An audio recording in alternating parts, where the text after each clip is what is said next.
Bonjour et bienvenue à tous. Nous sommes sur le salon Auriaction qui se déroule cette année au Parc des Expositions à Nancy.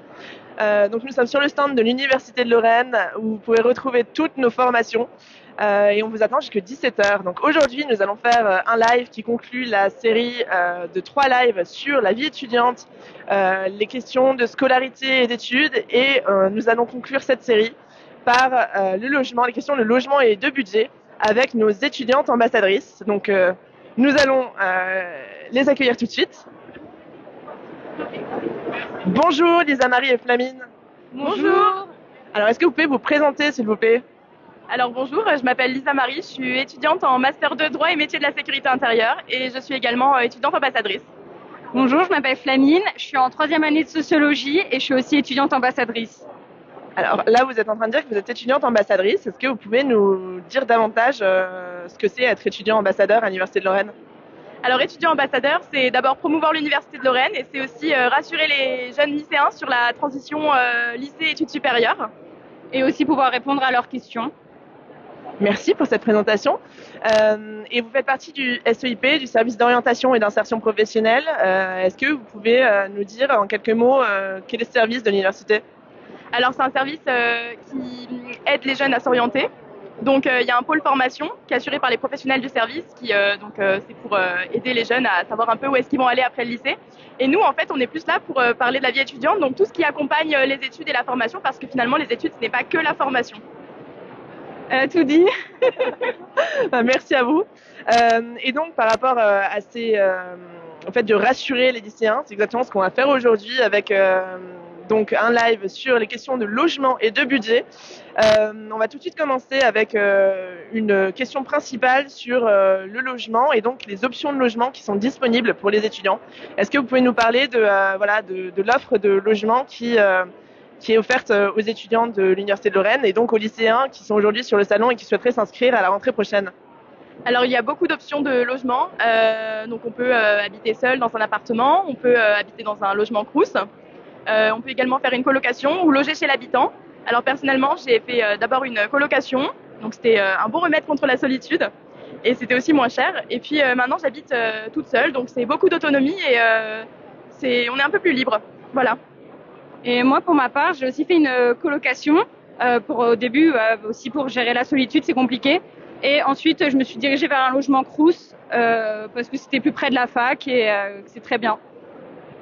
Ça marche, merci pour ces témoignages. Est-ce que vous conseillez donc aux futurs étudiants de bien se renseigner et puis j'imagine de voir en fonction de leur personnalité parce que ça peut être rassurant au début de peut-être d'être avec quelqu'un et pas d'habiter tout seul? C'est tout à fait ça. En fait, le type de logement qu'on va choisir, ça va dépendre beaucoup de notre personnalité, de ce qu'on recherche. Je sais que si on se sent facilement seul, la colocation, c'est vraiment une bonne solution. Voilà, ça permet de toujours avoir des gens à qui parler, de pas manger tout seul, etc. Maintenant, si on préfère un peu être seul, tranquille, habiter seul, c'est aussi une solution. Voilà. Et surtout au niveau des logements, il faut s'y prendre assez tôt parce que on sait comment c'est assez compliqué de trouver de logements. Donc plus on s'y prend tôt, mieux on a de logements et plus on a de possibilités de choix. Et est-ce que c'est possible aussi d'avoir un logement qui est proche de son campus parce que les campus en fait sont un petit peu partout en Lorraine, que ce soit au centre-ville ou un petit peu plus excentré. Est-ce que vous avez un conseil sur comment trouver un logement ou est-ce qu'il y a des logements qui sont proches et qui permettent de pas être trop loin de son campus et donc de ses études?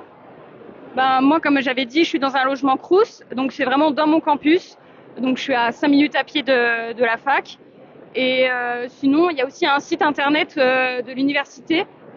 Ça s'appelle Locaviz, donc Locaviz. Et donc c'est un site partenaire de l'Université de Lorraine sur lequel on peut trouver des offres de logement. Et les bailleurs en fait sont certifiés et vérifiés, donc c'est pratique. Le mot est pris. Merci pour ce conseil et cette recommandation. Donc Locaviz, avec lequel on est en partenariat.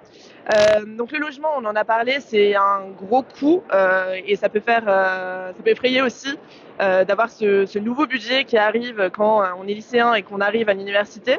Est-ce qu'on peut parler aussi des autres coûts qui sont liés aux études? Parce qu'en effet, le logement, c'est une grosse partie du budget. Mais est-ce que vous pouvez nous parler des autres coûts qui sont liés à cette scolarité?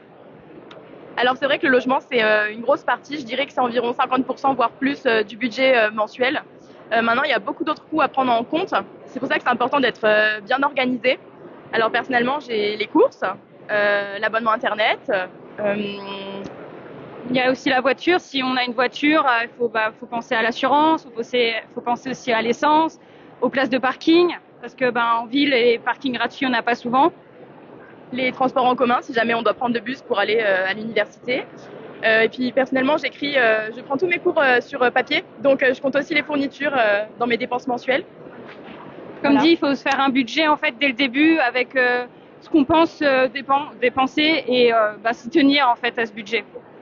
Donc ça, c'est votre principal conseil, s'organiser pour savoir tenir son budget. Pour les personnes qui n'auraient pas forcément, qui disent que ça coûte trop cher d'aller à l'université, est-ce que il y a des aides qui existent pour pouvoir suivre sa scolarité plus sereinement? Alors oui, on peut faire la demande de bourse sur le site du Crous. Alors il faut se constituer un dossier social étudiant. Il faut s'y prendre à temps. Et ça permet donc de bénéficier davantage, en plus d'obtenir un petit peu d'argent pour s'aider dans ses études. Et puis il y a aussi les APL, quand on a un logement, on peut faire une demande au niveau de la CAF. Et du coup, tous les mois aussi, on peut avoir une aide vis-à-vis du logement. Et voilà. Donc quelques petits avantages à toucher la bourse. Quand on est boursier, on bénéficie des repas à 1 € au restaurant universitaire et cafétéria. Donc c'est un avantage non négligeable. Et puis aussi, on est exonéré de la CVEC. Alors c'est la contribution de vie étudiante. C'est ce qui permet de financer les activités sportives de l'université, les campus, etc. Voilà. Ça marche, merci. Ça permet aussi de rassurer les parents pour qui ce poste de dépense en plus peut parfois s'avérer un petit peu important. Pour les étudiants qui souhaiteraient aussi travailler à côté, en plus de la bourse, ou pour avoir un revenu supplémentaire, est-ce qu'il y a des dispositifs spéciaux qui leur permettent en fait d'avoir un emploi et puis de pouvoir suivre leurs cours sereinement? Alors il y a un statut qui s'appelle le statut d'étudiant salarié. C'est un statut spécial qui peut être accordé par l'université. Ça permet en fait, c'est plusieurs avantages. Ça permet tout d'abord potentiellement d'être exonéré d'assiduité dans certains cours. Ça peut aller jusqu'à l'exonération du contrôle continu. J'en bénéficie depuis l'année dernière. C'est très utile et c'est surtout en fait nous donner une priorité sur le choix des enseignements, les horaires en fait d'enseignement. Voilà. Donc vous deux, vous êtes étudiante ambassadrice, donc vous faites partie du groupe d'étudiants ambassadeurs et d'étudiantes ambassadrices de l'université. Donc au-delà de ce que vous faites, c'est aussi un emploi étudiant comme un autre. Est-ce que c'est possible donc de travailler sur les campus? Est-ce qu'il y a d'autres offres d'emploi qui sont proposées par l'université? Sur le site de l'université de Lorraine, il y a un onglet job étudiant et du coup, par exemple, il y a le tutorat quand on est en L3 ou en M1, M2. On donne des cours en plus, on aide les L1 ou les L2. Moi, l'année dernière, j'avais aussi accueilli les L1, comme je fais une licence sociologie, j'avais accueilli les L1, donc j'avais fait une soirée d'intégration, je les avais intégrés, j'avais fait un groupe Discord pour qu'ils s'intègrent, pour que ça soit plus facile à l'intégration. Sur le site de l'Université de Lorraine, il y a un onglet Job étudiant, emploi étudiant. Donc ça liste différents emplois étudiants auxquels on peut postuler, qui sont totalement compatibles du coup avec nos emplois du temps. Par exemple, étudiant ambassadeur, c'est un job étudiant. Voilà, donc je l'ai trouvé sur le site de l'Université de Lorraine et ça me permet de concilier mes études et mon travail. Donc c'est pratique. Et comme c'est proposé par l'université, on est plus à même en fait de savoir quelles sont les problématiques et d'avoir des emplois du temps qui sont compatibles et d'être plus compréhensifs également.